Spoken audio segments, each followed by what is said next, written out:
నమస్కారం. కళ్యాణదుర్గ పట్టణంలో ఈ మధ్య కాలంలో బాబు మీ సేవా సెంటర్లో జరిగిన స్టాంపు కుంభకోణాల మీద ఇప్పటి వరకు 3 కేసులు నమోదైనాయి. ఈ 3 కేసులు కూడా కళ్యాణదుర్గం పట్టణం పోలీస్ స్టేషన్లో నమోదైనాయి. అవి దర్యాప్తు దశలో ఉన్నాయి.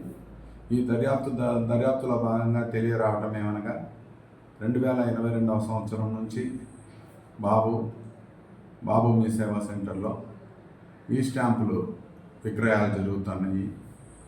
బాబు మీ సేవా సెంటర్ అధిపతి అయిన ఎర్రయ్య అలియాస్ బాబు, ఇతను ఈ స్టాంప్ స్టేషనరీని stock holding corporation of India Kurnool వారి దగ్గర నుంచి తీసుకొని వస్తూ ఉంటాడు.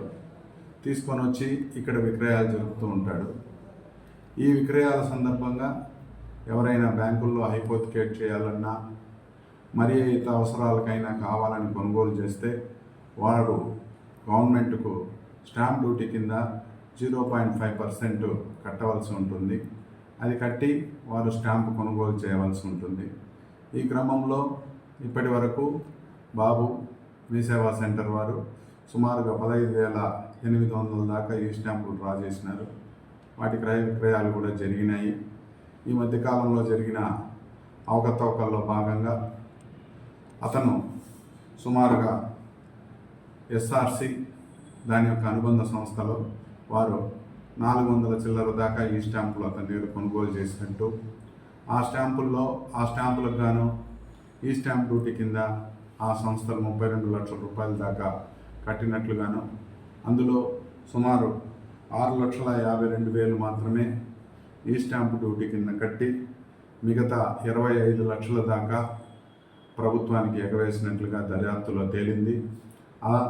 ఈ కేసులో భాగంగా ముద్దాయిలను మీ సేవా బాబును, అతని దగ్గర పనిచేసే మోహన్ బాబు, అలాగే భువనేశ్వర్ అనే ముగ్గురిని కూడా నిన్నటి దినం అరెస్టు చేసినాము.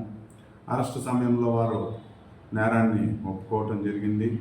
వారు ఆ నేర ఒప్పుదలలో ఎస్ఆర్సి కంపెనీకి కానీ దాని అనుబంధ సంస్థలకు ఎలాంటి అవకతవకలకు వాళ్ళు పాల్పడలేదని, వారు కట్టవలసిన డబ్బులు తన బ్యాంక్ ఖాతాలో వేసినారని తెలిపినాడు. అంతేకాకుండా ఈ క్రమంలోనే ఉన్నం మారుతి చౌదరి, సన్ ఆఫ్ హనుమంతరాయ చౌదరి, వీరికి అనగా మోహన్ బాబుకు అలాగే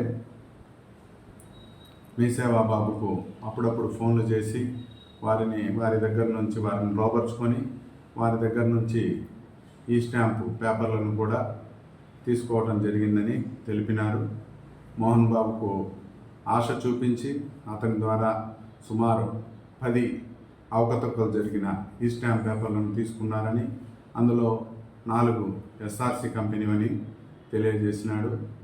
మోహన్ బాబు కూడా ఈ కుంభకోణంలో ఎస్ఆర్సి కంపెనీకి ఎలాంటి సంబంధం లేదని, వారైతే ఖచ్చితంగా డబ్బులు కట్టినారని తెలపడం జరిగింది.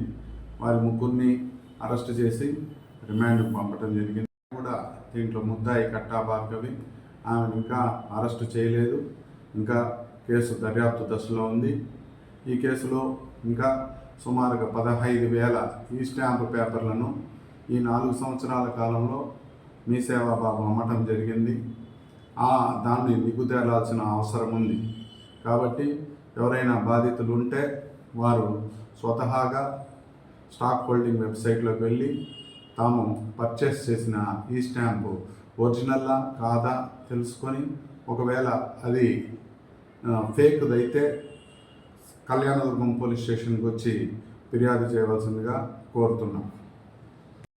అప్రమత్తంగా ఉండాలి. ఇంకొకసారి మోసపోకుండా దీన్ని ఖచ్చితంగా వెరిఫై చేసుకొని తమ కార్యక్రమాలు నిర్వహించవలసిందిగా కోరుతున్నాం.